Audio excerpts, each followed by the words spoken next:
नमस्कार साथियों, मते चिरे परैंत अज भी बसंत पंचमी के शुभ दिहाड़े पर एक डोगरी की कविता लेइयै आवा करना, जिहदे च बजुर्गों के दिते दे आचार विचार ते खान पान नित नियम न, जिहदे कन्नै छोटी छोटी बीमारियां शुगर बीपी गैस वगैरह ये साढ़े पर हावी नहीं हो सकदियां। करोने ते गल गै छोड़ो ते लाओ सुनो।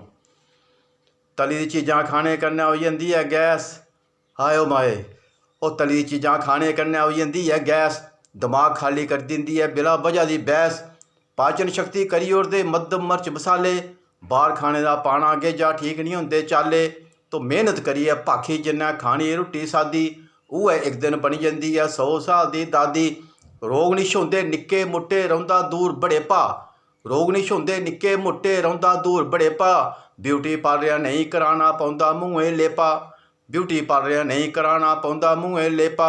तो नहीं जवानी बिच गै ओहदे कड़कड़ करदे गोडे, नहीं जवानी बिच गै ओहदे कड़कड़ करदे गोडे,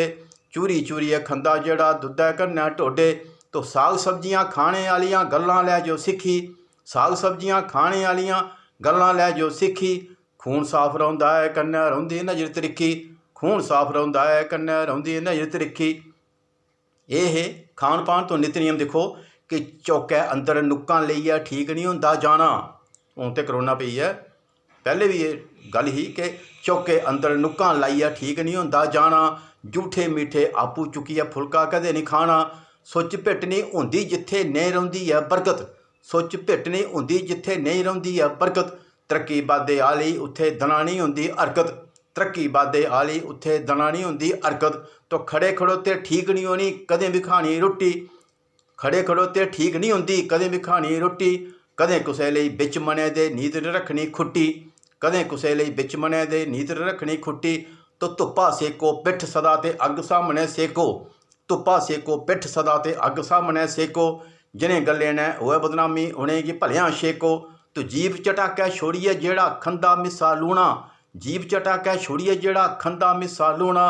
घाटे बिच नहीं कदें भी रौंदा फायदा होंदा दूना, घाटे बिच नहीं कदें भी रौंदा फायदा होंदा दूना, तो 24 घंटे खाओ खाई दा लाई रखदा जो घोल, 24 घंटे खाओ खाई दा लाई रखदा जो घोल,